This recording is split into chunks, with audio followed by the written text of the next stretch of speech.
Muy buenas tardes con todos. Nos encontramos en la entrevista de la Cátedra de Gerencia de Talento Humano de los procesos de evaluación de desempeño. En este caso, en el Consejo de la Judicatura.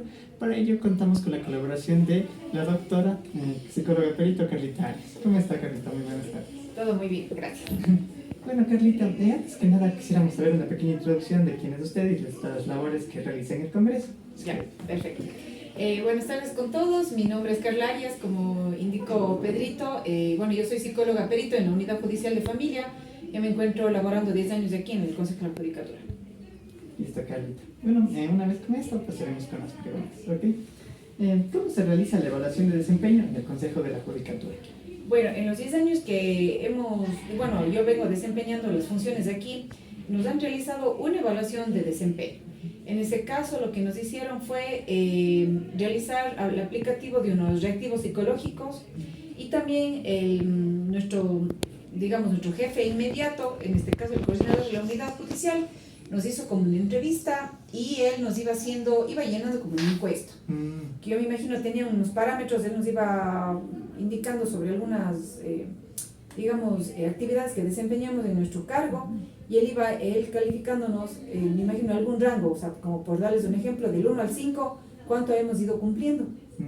Esa fue, la única evaluación que nos han hecho. Fue esta entrevista, llenado de esta como encuesta, ¿no es cierto?, por parte del coordinador y la aplicación de un reactivo psicológico. Como segunda pregunta tenemos que identifica si la evaluación de desempeño que se realiza es en base a objetivos, a resultados o competencias de lo que se realizó, lo que me comentaba. En base un poco a las preguntas que nos realizaron, yo creo que la evaluación fue en base a las competencias que nosotros tenemos que, ir desempeñando, ¿no es cierto? Y obviamente cada uno de los cargos tiene ya actividades puntuales que, ¿no es cierto?, que realizar. Entonces, en base a esos parámetros fue la evaluación. De quienes las evaluaban, usted mencionaba que eran sus jefes, ¿verdad? Sí. Después de la evaluación de desempeño, le brindan una retroalimentación y esta retroalimentación, ¿usted cómo la asume? La única retroalimentación que nos dieron fue la calificación que obtuviste. O sea, sobre un puntaje, cuánto fue el resultado que sacaste. Eso fue lo único que recibimos, no hubo otra retroalimentación, de una forma más tal vez cualitativa, indicándote tal vez en qué parámetro tal vez estás fallando o tienes menos puntaje para tal vez poder mejorar en algo. Simplemente nos dijeron de la evaluación general sacaste tanto, pero no sabíamos tal vez en qué ítem o en qué área tenemos algún tipo de deficiencia o algo que mejorar. Entonces fue lo único, general, más que nada. Lo único que tuvimos, no hubo más retroalimentación, nada más, solo nos dijeron sacaste tanto. ¿Cómo describiría usted la comunicación de los evaluadores al momento de...? Bueno, la comunicación que tuvieron en este caso mi jefe inmediato pues fue realmente un poco limitada, pero eso no creo que depende de él, sino es también las instrucciones que les daban a ellos a su vez. O sea, simplemente sabíamos qué día y qué hora teníamos que subir a la oficina, él nos realizaba estas preguntas, íbamos con él respondiendo esta encuesta, ¿no es cierto? Y nada más. Entonces, si le preguntaba si para qué, cuándo nos van a dar un resultado, qué es lo que va a pasar con los resultados, él tampoco lo sabía, o tal vez lo sabía, pero no estaba autorizado para indicarnos. Hubo muy poca información al respecto. Que era en base a lo que le indicaban a su jefe, así. Yo supongo que sí, porque por la dinámica que manteníamos, era una dinámica bastante buena, había mucha comunicación, pero yo considero que fue más bien que él también tenía la orden de no dar mayor información que la que estaba ahí. Como siguiente pregunta es, ¿considera que el proceso de evaluación de desempeño es importante para su desarrollo profesional? O sea, yo considero que sí es importante que más bien de manera periódica nos hagan esa evaluación. Porque si uno puede ir viendo cuál es alguna falencia, alguna debilidad, ¿no es cierto?, que uno puede ir teniendo en el desempeño del trabajo. Porque si, por ejemplo, pudieras tal vez capacitarte, aquí también nos pudieran dar, o sea, más bien, realizar capacitaciones tanto externas como internas también, ¿no es cierto?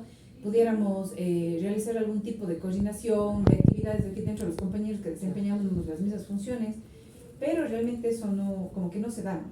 Y como estas evaluaciones es hace más o menos alrededor de unos 7 años, y de ahí no hemos vuelto a tener otras evaluaciones, entonces realmente, no sabemos tal vez cuál es algún punto débil que tendríamos que fortalecer, ¿no? Yo creo que las evaluaciones te ayudan para eso, ¿no? Saber cómo estás, qué es lo que hay que, mejorar, o cuáles son algunas otras necesidades que no se están tomando en cuenta, pero yo creo que sería lo importante de hacer. O sea, para mí es muy largo el tiempo que dejan pasar entre una evaluación y otra. Listo, Carlita. Y bueno, como última pregunta, ¿cuáles serían sus recomendaciones para el proceso de evaluación de desempeño? Yo creo, como indicaba, que sean un poco más periódicas, o sea, que no sean tan espaciadas, ¿no es cierto? Y que la retroalimentación también sea un poco más amplia.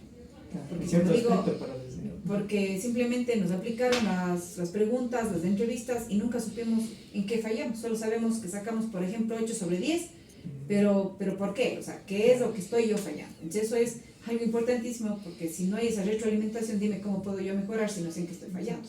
Algo un poco más personalizado. Que sea más personalizado, te expliquen, ver en qué es lo que estamos fallando. Y yo también considero necesario que de ver algún factor o sea, común entre todos, si hay alguna falla que pueda ser común entre algunos, por ejemplo, que también pudiéramos recibir en base a eso capacitaciones, claro. que tampoco hay, o sea, nos dan capacitaciones a veces, pero de manera generalizada, sobre temáticas en base al trabajo, pero no hay cosas más puntuales, ¿no es cierto?, en el ámbito ya laboral, en el ámbito de relacionarte con tu compañero, en el ámbito ya de talento humano propiamente dicho. Claro. Es más, las capacitaciones puntuales en base al trabajo que realizas, por ejemplo, en este caso, al ser peritos, temas de derechos humanos y cosas así que nos pueden estar capacitando, pero, por ejemplo, sí falta, ponte temas sobre autocuidado, sobre el tema de relacionarse con los compañeros, clima laboral, que esas cosas no hay. Y es sumamente importante, porque nosotros somos un equipo multidisciplinario donde siempre estás coordinando con el compañero y a veces no hay ese tipo también de capacitaciones, que eso yo creo que pudiera ser una recomendación. Claro. Muchísimas gracias por sus palabras y por el conocimiento. Con esto damos por concluida la entrevista. Espero que se haya pasado bien con las preguntas y muchas gracias por todo. Ya, gracias a ti, Pedro.